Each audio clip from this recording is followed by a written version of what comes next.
If you went looking for a place that typifies old school American success, you really need go no further than here. Long Island, New York. A swathe of mansions and country retreats, a comfortable drive from the towers of Manhattan.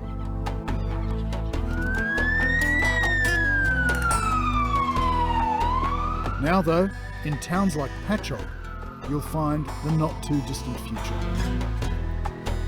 It was a very Anglo community, and a lot of people in their minds still think of it as the good old days when everybody was white and right. People would think, this is not the Patchogue I knew and loved. This is changing. I don't like this. I resent that. What happened to the businesses? Why don't people do this? Why should I have to learn Spanish? These are the faces changing the community of Patchogue and the face of America itself. Latin Americans. On Long Island, they call these guys beaners. So has anyone got a job from here this morning? No. It's very difficult in winter. They're desperate and they're cheap. Latino men hoping to find work. They're Long Island's plumbers and gardeners. No job is too small, and neither is the pay packet. How much do you make if you get a job? How much do they pay? Before, the people pay $100 for 8 hours. But now they pay $8 or $9 per hour. The relationship between the Long Island establishment and the exploding Latino community is in many ways a microcosm of the nation itself. An underclass at once tolerated and exploited by what until now has been mainstream America. Who else is doing this kind of stuff nowadays? Now, the weight of numbers is changing that balance. And I saw this community tested to the limits as it struggled. And it struggled, I believe, it struggled well, and it struggled wisely, and it struggled hard, because we see this is a problem for the people. Patchogue pastor Dwight Walter has seen the shift firsthand, and he's watched the tension rise. The population had gone from a minuscule percentage of Latinos, let's say 2% or so, to, let's say, 30% in just a few years. You can't have that amount of change without some response or some reaction, some joy or resentment. Something's going to happen. Something has happened, something very grim indeed, and we'll return to Patchogue to examine that later. But first, a journey to the heart of the new America. What might be for the rest? An allegory of where this country is heading demographically.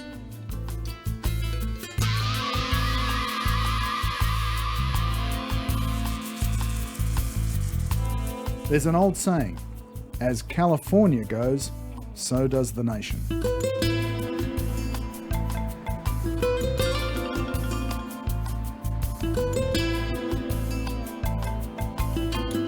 When I was growing up, I really believed I was an alien, that I wasn't human, because it was rare that you saw any Latinos. And the few times that I did see Latinos on television, they were always playing the criminals.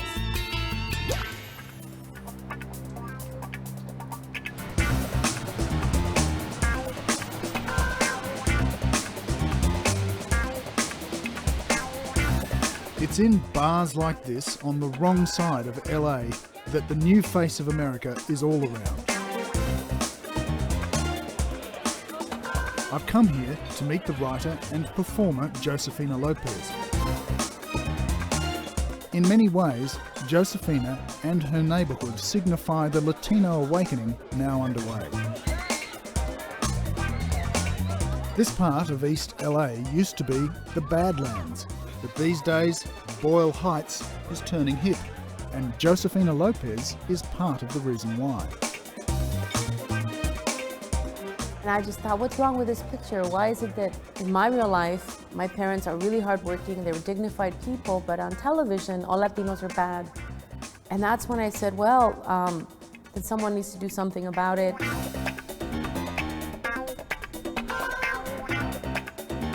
There's the saying that Latinos are the sleeping giant. We're awake now. But I do think that we have to demand positions of leadership.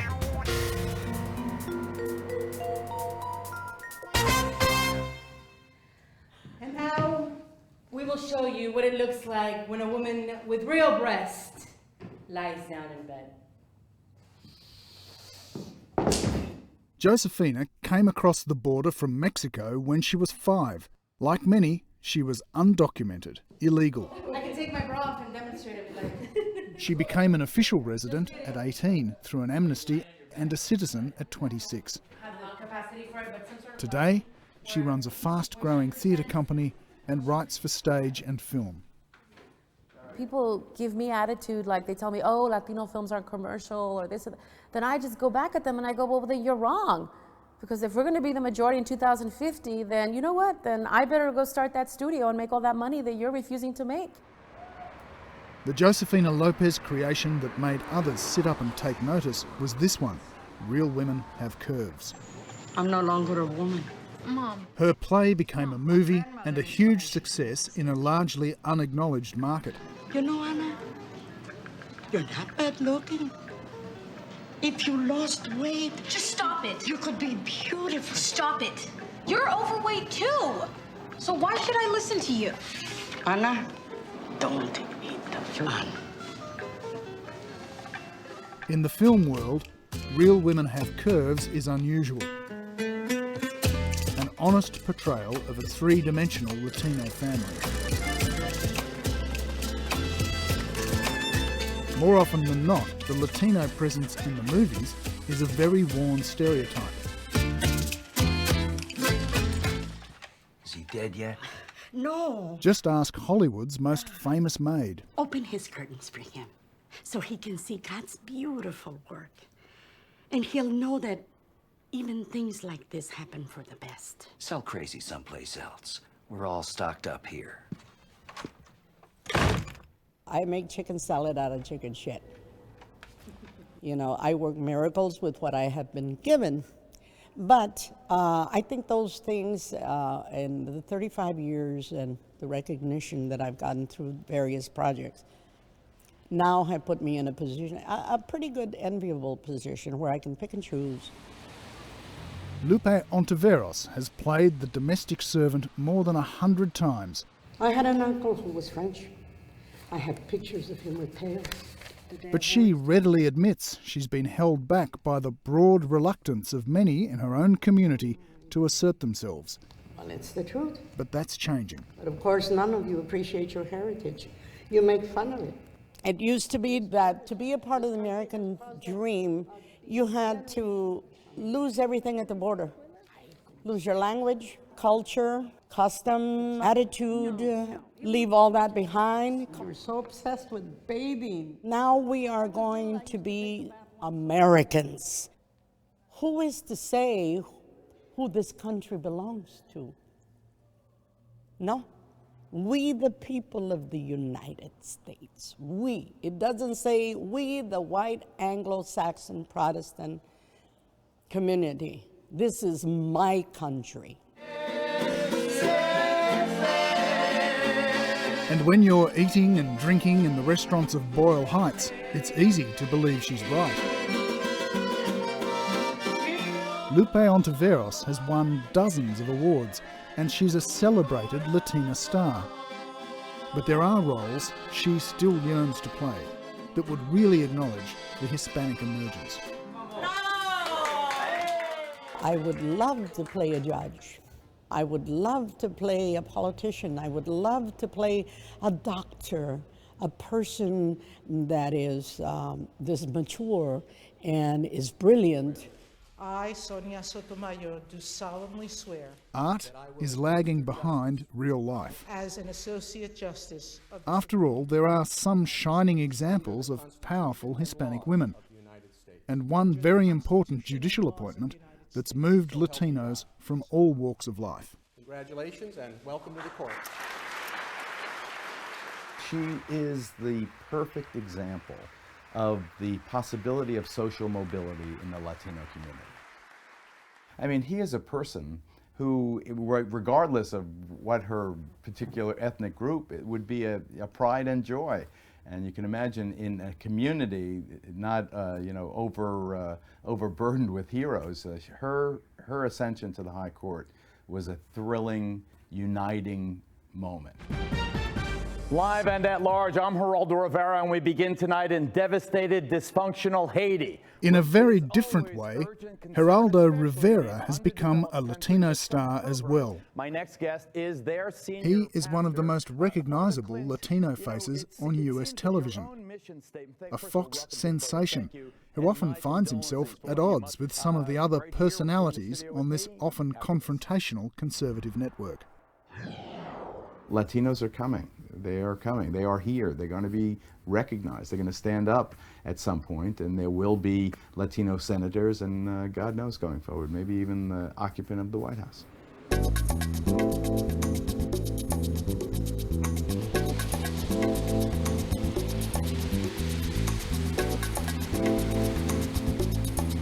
Latinos might be the fastest growing demographic in this country, but they've been underrepresented politically for a very long time, from Congress all the way to City Hall. But that too is changing fast. Just by sheer weight of numbers, they're becoming a political force that everyone has to reckon with. But they're also becoming far more politically organised. We're here today at the LA City Hall to meet one of the rising stars of Latino politics, Tony Cardenas. The town hall itself is in session at the moment, dealing with this most unusual weather for Los Angeles. But Tony Cardenas is one Latino politician with some very big ambitions. So what I'm hoping to do with this motion, colleagues, 75 to 85% of the Latino vote votes Democrat in a national election and in most local elections as well. So there's a lot at stake with the Latino vote. There's a lot of attention being paid to the Latino vote, and the largest number of Latinos ever voting in a presidential election happened when Obama got elected. So Obama has noticed it, the Republicans have noticed it, everybody realizes that it is a major, major difference. This is a neighborhood looks pretty close to what it looked like when I was growing up. A day out with Tony Cardenas gives me an opportunity to see the power of local Latino politics in action and to get a sense of the waking giant of the American electorate. You'll find Latinos living in almost every apartment building throughout Southern California. You'll find Latinos living in every community, but where you find high concentrations of Latinos is places like this. Growing up as a little boy, probably 1 out of every 10 homes was an Anglo family, and now it's probably 1 out of every 30 homes is an Anglo family. ¿Cómo está, señora? Tony Cardenas. Mucho gusto. ¿Sí? Next month, the US will start rolling out its once-a-decade census, and politicians like Tony Cardenas are working hard to counter a traditional Latino fear of official registration. Qué raro, eh?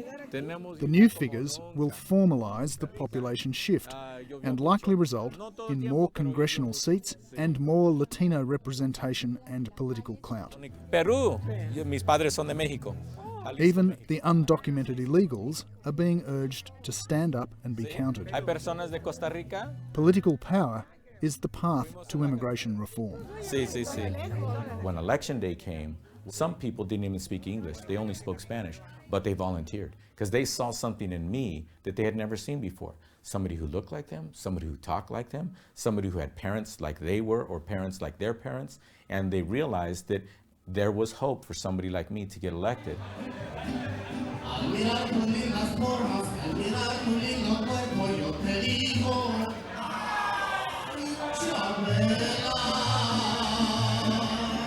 Latinos have spiced up the rhythm of American life for sure. And they may be about to rebrand it altogether. But before their sheer weight of numbers add up to a controlling stake, they'll need economic empowerment as well. And that will take some doing. We're going to start with these two and this one. So many Latinos are stuck deep in poverty, crime, and a destructive gang culture. What do these tattoos mean? What do they signify? Lopez Maravilla Rifa, my gang before. And you're out of the gangs now? No, but I want to change. That's what I'm trying to do little by little. Why you want to get these tattoos removed? So I can better my life and quit going to jail and stuff, you know, change my lifestyle. It will take as many as 10 visits to the only free tattoo removal clinic in East LA to erase Mike's accumulation of visible gang markers. And all that only amounts to a painful first step. He'll face derision and perhaps retaliation. Ooh, yeah. Oh, man.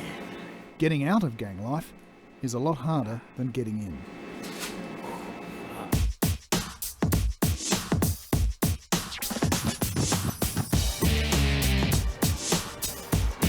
There are 700 gangs in the depressed south and east of LA.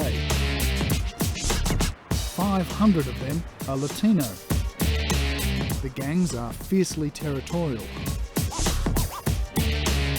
It's a world defined by drugs and violence. And yet for members, it's a refuge from what they see as a hostile and unaccepting world. Well, if you're a nobody, then you're gonna be treated like a nobody, like a piece of shit. But if you're somebody, then they'll respect you, and they'll respect you, and they won't say anything bad about you or anything. And you have to earn that, and you have to work for that. It's rare to get access to gangs at all and to talk to gang leaders. This is Ginger. She's 24. A mother of 4 children and head of this Maravilla gang chapter in East Los Angeles. You want to make quick money, you want to do something, so what are you going to do? You're just going to do what you can, and that's hustle. When you say hustle, what do you do? Rob, steal, kill, sell drugs, anything easy.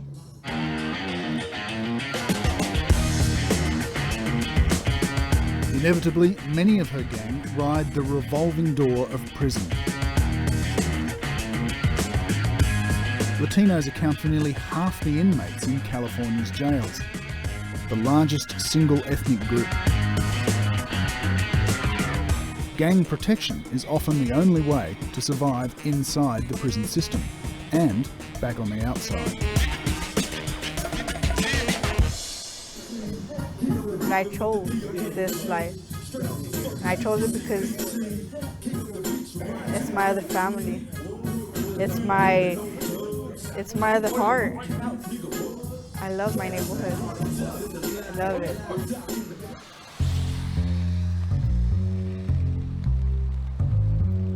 If you go in East LA, the gang culture, multi-generational gang culture, is one of the most self-defeating phenomenon in our community. I have no patience for people who say, oh, they join gangs because they need something to belong to, or it's part of the social structure of the community. I think it's corrosive, it's cancerous. I have a galaxy of well over 100 first cousins, and I was the first one to go to college. I mean, it was like, what a concept. But I want that to be the story of the Hispanic assimilation or increased participation in American culture, not the gangster representation.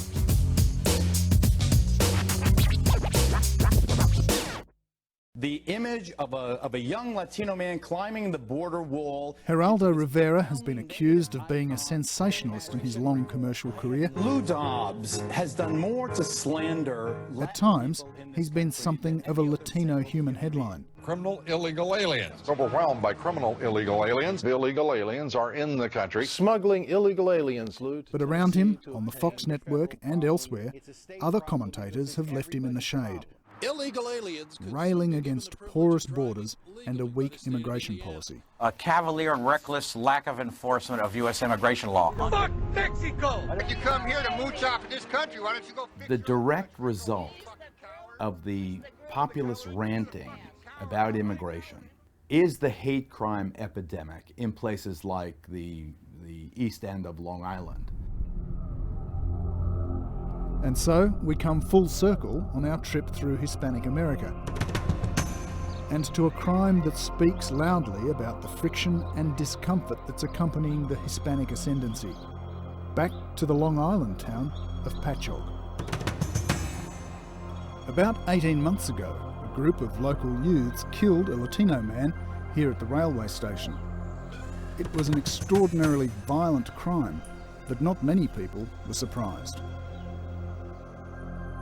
This was a hate crime that rocked Long Island and the nation. 7 teenagers attacked and killed Marcelo Lucero, but only the one who actually used the knife has been charged with second-degree murder and manslaughter as a hate crime. That's what I'm looking for, justice. Not only for myself, I'm looking for my brother, for my family, and for the community. Because I want this country to learn something. No matter who you are, no matter where you come from, or how you look, you deserve justice. This is the funeral. Many people have happy snaps of family and friends on their iPhones. Joselo Lucero's phone is a shrine to his brother. Just to imagine my future without my brother is terrifying, because always I have in my future, in my dreams, in my hopes, my whole family with me, which means never is gonna happen. In the last few years, Latinos across America have been the target of an increasing number of violent hate crimes, much of it fueled by the continuing economic insecurity and fears about the impact of undocumented immigrant workers. On Long Island, bashing even became a bizarre sport for some. Around here, they call it beaner hopping. You don't just all of a sudden find yourself in a completely different neighborhood than you were raised in. And that was confronting for people? Apparently so, because we had a group of teenagers who run around and stab somebody to death because of the color of his skin. This is a demographic transformation more rapid and more significant than any this immigrant nation has ever seen. And as it comes, it's tearing up many of the old social, economic and political certainties. It's creating fear, suspicion and resentment. But it is also creating opportunities and challenges that Geraldo Rivera believes the political mainstream will have to accept. If the Republican Party doesn't accept a more compassionate and measured view on immigration, then in my view the Republican Party will never be a national majority party in this country again.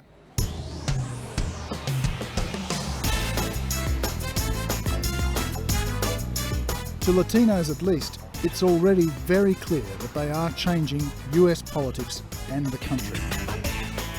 If not one more immigrant from a Latin country comes into the United States, still that demographic genie is out of the bottle.